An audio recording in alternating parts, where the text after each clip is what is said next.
세금 잘 알려주는 쌤 누나, 쌤 언니 최자영 세무사. 박송희 세무사입니다. 안녕하세요. 안녕하세요.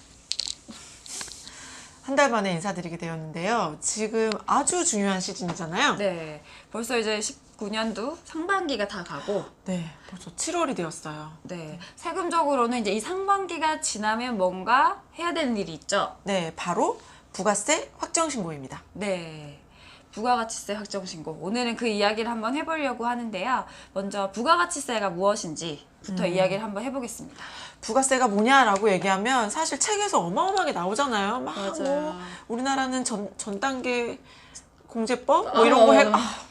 근데 이제 부가세는 사업자가 어떤 제품을 판매하던 또 서비스를 제공하던 그쪽에 그 거래에 대해서 10%를 추가해서 네, 부담하는 게 네. 부가가치세입니다. 그래서 부과되는 뭐 가치에 부과한다 뭐 이런 뜻일 수도 있고요. 네, 만들어내는 그 부가가치에다가 10%를 부과한다 이렇게 생각하시면 돼요. 그리고 영어로도 value added tax 뭐 이렇게 하잖아요. 네. 그래서 뭐 모든 사업자가 제공하는 모든 거에는 10% 부가세가 포함되어 있다 이렇게 보시면 됩니다. 네, 저희가 실사례를 많이 볼 수가 있어요. 영수증 같은 거 보면 늘 부가세가 표시되어 있거든요. 네, 뭐 예를 들어 스타벅스에서 아메리카노 한 잔을 사 먹었다. 4,400원이다.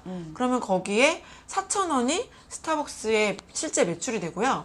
400원은 부가세이기 때문에 스타벅스가 받아서 나라에 납부를 해야 되는 거죠. 네. 이런 식이죠. 그래서 사업을 하시는 분들이라면 이 부가가치세를 꼭 생각하시고 이제 가격을 정하셔야 돼요. 네, 뭐 만약에 여러분들이 이제 새롭게 사업을 시작하셔서 가격을 책정하실 때 매출 가격을 뭐 10,000원으로 하겠다. 라고 생각을 하셨으면 10%를 더한 11,000원을 정가로 정하셔야 10,000원을 받는 셈이 되는 거죠. 10%를 나라에 내야 되니까요. 맞습니다. 그러니까 가격 책정하실 때 반드시 부가세 포함해서 생각하셔서 결정하시는 게 좋겠습니다. 그러면 이 부가가치세 신고는 언제까지 신고하는 건지? 네. 부가세는 일반적으로 개인 사업자분들의 경우에는 1년에 2번 신고하잖아요. 네, 상반기, 하반기 이렇게 생각하시면 되고요. 그래서 1월부터 6월까지 거래에 대해서 7월 25일 날 신고를 하게 되는 거죠. 네. 하반기는 7월부터 12월 달까지 거래에 대해서 그 다음에 1월 25일까지 신고하시면 되고요. 그래서 이번에는 상반기에 대한 확정 신고 기간이에요. 7월 25일까지 신고를 마치시면 되겠습니다. 납부까지도 분명히 하셔야 되고요. 네. 근데 법인 사업자의 경우에는 조금 다르죠. 네, 법인 사업자 같은 경우에는 이제 분기별로 하게 됩니다. 그래서 1월부터 3월, 4월부터 6월, 7월부터 9월, 10월부터 12월 이렇게 1년에 4번을 나누어서 그 분기가 끝나는 다음 달 25일까지 신고를 하시고요. 어쨌든 7월 달은 법인이든 개인이든 모두 신고를 하는 달이 되는 거죠. 네, 법인은 뭐 3개월, 4, 5, 6, 개인 사업자는 1월부터 6월 달까지 6개월치에 대한 부가세 신고를 마치시면 됩니다. 그리고 1년에 한 번만 신고하는 사업자도 있죠. 네, 바로 간이가세자이죠. 네, 뭔가 이제 과세인데 간이가세 간단하다 이런 의미인 것 같은데요. 간이가세자는 매출 규모가 있습니다. 그래서 연간 4,800만 원이 그 기준이에요. 네, 4,800만 원 미만의 경우에 간이가세자를 신청하셔서 간이가세자가 되는 거고요. 그냥 가만히 있는다고 간이가세자가 되는 건 아니죠. 처음에 사업 시작하실 때 신청하시거나 아니면 규모에 맞으실 경우에 신청하셔서 간이가세자가 되실 경우에는 부가세 신고를 1년에 한 번만 하실 수 있어요. 네. 그런데 이제 작년에 시작할 때는 간이가세로 신청을 했는데 갑자기 국세청에서 이제 통보가 온 거예요. 일반 가세자로 전환이 되었습니다. 라는 통보를 받으시고 이게 뭘까라고 하시는 분들이 있죠. 네, 아마 상반기에 있으셨을 거예요. 전년도 기준으로 했을 때 4,800만 원 이상이 되었다. 그래서 간이가세자 기준이 이제 벗어나게 되신 분들의 경우에는 7월 1일부터는 일반 가세로 전환이 됩니다. 네. 그렇지만 7월 1일부터 일반 가세자가 되는 거기 때문에 이번 7월달 신고에는 해당 사항이 없으시고요. 7월부터는 이제 일반 가세자로 해서 다음에 1월부터 일반 가세자로 신고를 하시면 되겠습니다. 네, 저희가 다음 영상에서는 이 간이가세자에서 일반 가세자로 전환되신 분들 유의사항에 대해서 한번 설명해 드리면 좋을 것 같아요. 네, 기대해 주시고요. 부가가치세를 어떻게 계산을 하느냐 한번 살펴보면 좋을 것 같은데요. 일단 매출에서 매입을 뺀 금액이 납부세액이 되죠. 네. 매출에 있는 매출세액 빼기 매입에 있는 매입세액을 뺀 게 실제로 납부하실 부가세가 되는 거예요. 그러면 각 항목들은 어떻게 확인을 할까요? 네, 먼저 매출부터 확인을 해보겠습니다. 그래서 매출 같은 경우는 일단 가장 중요하죠. 우리 사업장의 매출이 얼마였는지를 확정해서 신고를 하는 건데 매출의 종류에는 여러 가지가 있겠죠. 네. 세금계산서를 발행한 매출이 있을 수도 있고요. 네, 신용카드도 있을 거고 현금 영수증 발행한 것도 있고 또 발급하지 않은 순수 현금 매출 이렇게 크게는 4가지 결제 형태별로 나눌 수가 있고요. 네, 근데 요즘에 좀 특이한 것들이 또 있잖아요. 결제 대행을 이용하시는 서비스들이 있어요. 네, 뭐 네이버 페이, 카카오페이, 배달의 민족, 뭐 요기요, 부릉, 뭐 크모, 뭐 다양한 업체들이 있어요. 그 매출들은 일부는 이제 신용카드로 해서 국세청에 신고가 되는 것도 있고 일부는 좀 노출이 안 되는 부분도 있어서 그런 부분들은 꼭 확인을 하시고 네. 네. 결제 대행해주는 그 플랫폼 회사에서 제공해주는 자료를 바탕으로 해서 여러분들의 매출로 어디서든지 확인할 수는 없지만 그 플랫폼 회사가 제공해주는 자료를 기준으로 반드시 신고하실 때 포함하셔서 신고를 하셔야 됩니다. 네, 당장은 뭐 이거 모르겠지라고 할 수도 있고, 네, 그렇지만 나중에는 이제 문제가 될 수도 있으니까 매출을 꼭 확인해서 신고를 해주시고요. 뭐 예를 들어서 결제 대행 회사들은 그 매출에 대비해서 수수료를 다 받아가잖아요. 네. 역산하면 추적이 가능하거든요. 당장 모르니까 안 해도 되는 거 아니야? 라고 하시면 나중에 매출 누락에 대해서 크게 세금을 부과될 수도 있기 때문에 꼭 포함하셔야 되겠고요. 그러면 매입은 어떤 게 있죠?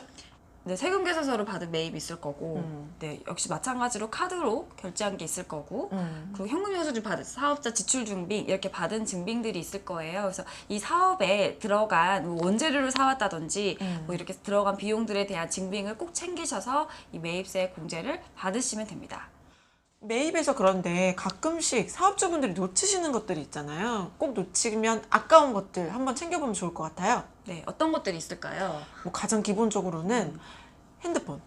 그죠. 네. 핸드폰도 사업할 때 이제 뭐 거래처에 통화하는 일도 많고 그런 일이 많은데 그게 그대로 개인 명의로 남아있는 경우가 많아요. 네. 그렇지만 이제 부가가치세를 공제받기 위해서 이제 사업자 등록번호로 등록을 해주면 세금계산서를 발급받을 수가 있거든요. 네, 자동으로 발급이 되기 때문에 세금계산서 발급받으신 것들은 그냥 뭐 홈택스 들어가시면 다 확인하실 수 있거든요.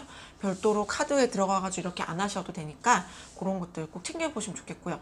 또 빠뜨리시는 것들, 뭐 공과금 있을 수 있겠죠. 네, 뭐 전기세라든지 뭐 이런 것들도 마찬가지로 우리가 변경해주지 않으면 그냥 그대로 부과되기 때문에 꼭 사업자 등록번호를 등록해 주셔야 세금계산서가 발급이 됩니다. 네, 이런 것들 놓치지 않고 꼼꼼히 챙기시면 좋겠고요. 네, 그리고 세금 계산서를 주고받지 않고 하는 분들도 많이 계세요. 네. 사업 초기에는 이제 좀 싸게 해준다라고 해서 뭐 부가세 없이 세금 계산서 없이 이제 거래를 하신 분들이 많은데 네, 세금계산서 안 끊으면 뭐 100만 원 깎아줄게요. 뭐 이런 거 있을 수 있잖아요.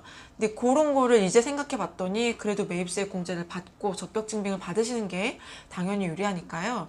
아직은 7월 10일 전이라서 네, 상대방이 개인이라면 지금 세금 계산서를 종이로 주고받을 수 있거든요. 그래서 네, 종이도 혹시- 받을 수 있고 뭐 법인한테도 지금 전자세금계산은 발급이 되잖아요. 네, 그러니까 지금 상반기에 내가 지출한 비용들이 있는데 증빙을 못 챙긴 것들이 있는지 한번 체크를 해보시고 이제 챙기시는 게 부가세 절세에 큰 도움이 되실 거예요. 맞습니다. 네, 그리고 신용카드도 빠뜨릴 수가 없겠죠. 네. 요즘에는 좀 많이들 알고 계신 것 같기는 해요. 이제 세금 계산서 말고도 우리가 사업을 할 때 이제 카드로 결제하는 부분들이 분명히 있을 거잖아요. 이제 그런 것들도 마찬가지로 부가가치세, 매입세 공제가 되는데, 어쨌든 매입세액 공제는 사업과 관련된 것만 공제가 가능하죠. 네, 그래서 사업용 신용카드로 등록을 했던 그냥 일반 개인 사업 개인 카드던 그 비용들 중에서 모두 쓴 금액의 10%를 공제받을 수 있는 건 아니고요. 사업에 관련이 없거나 또 혹은 사업에 관련이 있지만 접대비 이런 것들은 공제가 안 되고요. 또 차량 유지 이런 게 관련된 비용도 공제가 안 됩니다. 네, 차량에 관련된 경우에는 특별하게 소형 승용차가 아닌 경우, 이런 경우에 법에 정해진 경우에 한해서만 공제가 되니까 꼼꼼히 잘 확인해 보셔야 될 것 같고요. 또 대표자님 카드만 공제되는 건 아니잖아요. 네, 뭐 간혹 급해서 뭐 직원분들의 카드로 사업에 쓴 비용들을 결제하는 경우가 있을 수 있잖아요. 그래서 그런 것들도 챙겨서 공제가 가능하니까 확인해 보시고 공제를 꼭 받으시길 바라겠습니다. 네. 네, 뭐 매출로 부가세를 내던 아니면 부가세 부분을 미리 내가지고 내가 이렇게 환급을 받는 거 매입세 공제라고 하죠. 하던 어쨌든 부가세가 있어야 되는 거죠. 네, 보통 저희가 받을 때는 이제 10%를 구분된 이제 영수증을 받게 되는데 세금 계산서든 카드 영수증이든 없는 것들도 있어요. 뭐 농산물이라든지 그죠? 네, 우유 이런 것들 보면 두부. 우리가 뭐 마트 가서 사도 그런 것들은 면세라고 해서 되어 있거든요. 영수증 보니까 별표 표시되어 있는 거는 면세입니다. 뭐 이렇게 나오잖아요. 네, 그래서 그런 것들은 그런 부가가치세가 없으니까 중요하지 않는 게 아닌가라고 생각하실 수 있는데 그런 게 아니고요. 만약에 식당이나 이런 데서는 이제 그런 재료들을 사와서 매출을 일으키는 거잖아요. 그래서 의제 매입세액이라는 세액공제를 해줍니다. 네, 그러면 음식점업의 경우에 이렇게 명주 선물을 샀다.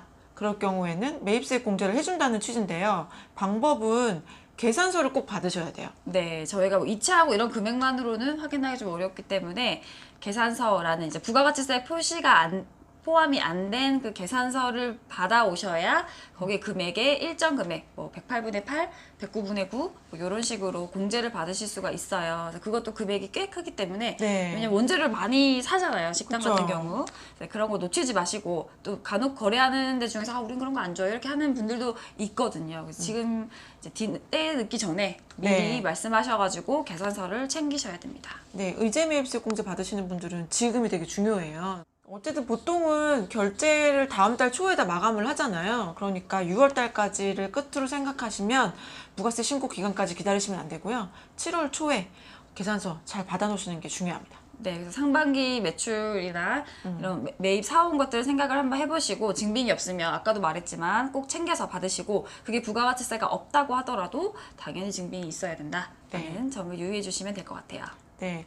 그리고 이제 부가세 신고하실 때 업종에 따라서 세금계산서 말고 신용카드 발행을 많이 하게 되는 매출을 일으키시는 회사들이 있잖아요. 네, 주로 그러니까 소비자랑 주로 거래를 하는 곳들, 뭐 네. 마찬가지로 식당이 될 수도 있겠네요. 식당이나 뭐 미용실도 그렇고 좀 주로 소비자가 많이 사가는 업종들은 카드 매출이 많이 발생을 하는데 저희가 카드 매출은 또 수수료가 발생하잖아요. 네. 그래서 사실은 이 사업하시는 분들의 경우에 신용카드 매출을 하면 좀 손해보시는 게 그죠. 있죠. 부가세도 내야 되고 수수료도 내야 되고 뭐 이렇게 생각하면 너무 힘들다라고 하는 부분이 있어서 신용카드 발급 세액공제라는 것도 있습니다. 네, 개인 사업자 분들의 경우에 신용카드 발행액 매출에 대해서 1.3%의 발행세액 공제를 추가로 적용이 됩니다. 네, 올해부터는 이제 발행 세액공제 금액 자체도 연간 1,000만 원으로 올려줬기 때문에 네, 이런 거 꼭 활용하셔가지고 놓치지 마시고 세액공제를 받으시길 바라겠습니다. 또 한 가지 놓치시면 안 되는 거. 네, 저희가 4월 달쯤에 아마 고지서를 받으신 분들 있을 거예요. 세무서에서 부가가치세 내세요라고 이제 납부서가 온 게 있잖아요. 네, 작년부터 꾸준히 사업을 하셨고 부가세를 계속 납부하셨던 사업자 분들이라면 아마 4월에 납부하신 금액은 2018년 하반기 분의 반을 미리 내셨을 거예요. 네, 그래서 그 반을 미리 낸 거는 이번에 공제가 되니까 미리 낸 세금은 꼭 공제 확인하시고 네, 내시면 됩니다. 확인하시고 놓치시지 않고 납부하시면 되고요. 뭐 물론 혹시 잘못 내셨으면 경정 청구하셔도 되긴 하지만 네, 놓치지 않는 게 당연히 중요하겠죠.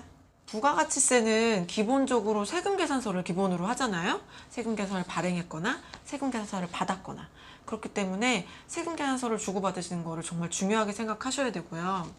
그래서 잘 줬는지 잘 받았는지 반년에 한 번씩은 점검을 하는 시기니까 이번 기회에 깔끔하게 마무리하시면 좋겠습니다. 네, 그리고 이 매출 신고는 굉장히 중요해요. 이 매출들이 모여서 연간 수입이 되는 건 너무나 당연한 일이겠죠. 그래서 이 매출이 집계돼서 이 5월달 소득세 신고 안내문에 이제 매출 금액으로 빡 나오게 되잖아요. 맞아요. 네, 그래서 이 금액이 근데 바뀌게 되면 누락됐다는 거잖아요. 네, 소득 금액이 만약에 줄었다, 그러면 경정 청구하셔야 되는 건데 절차가 어렵고요. 만약에 늘었다, 내가 신고한 매출 금액 매출이 사실은 1억을 신고했는데 사실 1억 3천이었다. 그럼 3천만 원을 누락시킨 거니까 네. 추가하실 경우에는 가산세가 있을 수 있어요. 그러니까 반드시 이번에 신고하시는 매출은 확정하셔야 된다는 점 잊지 마셔야겠습니다. 부가세 신고에서 가장 중요한 거 매출이라는 점. 네, 매출 누락은 정말 제일 해서는 안 되는 네. 일인 것 같아요. 세무조사할 때 가장 기본적으로 확인하는 게 제일 매칭하기 쉬운 게 또 그 부가가치세 매출이에요. 아까 매출이에요. 매출 네, 같은 빼박. 경우는 빼박. 맞아, 틀리면 안 된다는 거. 저희가 저번에 영상 한번 찍은 적도 있었잖아요. 맞아요. 매출 같은 경우는 세무서도 다양한 방법으로 집계를 하고 있으니까 뭐 신용카드 벤사로부터도 받고 뭐 이런 여기저기서 자료를 수집을 하기 때문에 불부합이 뜨기 너무너무 쉽죠? 네, 쉽죠. 네. 꼭 맞추셔서 신고하시는데 틀림이 없도록 잘 신고하시면 좋겠고요. 신고 기한은 7월 25일이고 반드시 그때까지 납부도 하셔야 합니다. 모든 신고가 그렇지만 세금 신고도 좀 미리미리 준비하는 게 더 기간 마음의 여유가 있잖아요. 7월 25일까지 신고 납부를 완료해야 되는데 꼭 그때 다다라서 하게 되면 저희가 제대로 못할 수도 있어요. 뭐 챙길 수 있는 증빙도 못 넣을 수도 있으니까 그 전에 한번 집계를 한번 해보시고 네. 더구나 부가세는 매출이 있으면 매입이 있고 매입이 있으면 매출이 있기 때문에 아기가 딱딱 맞아야 되거든요.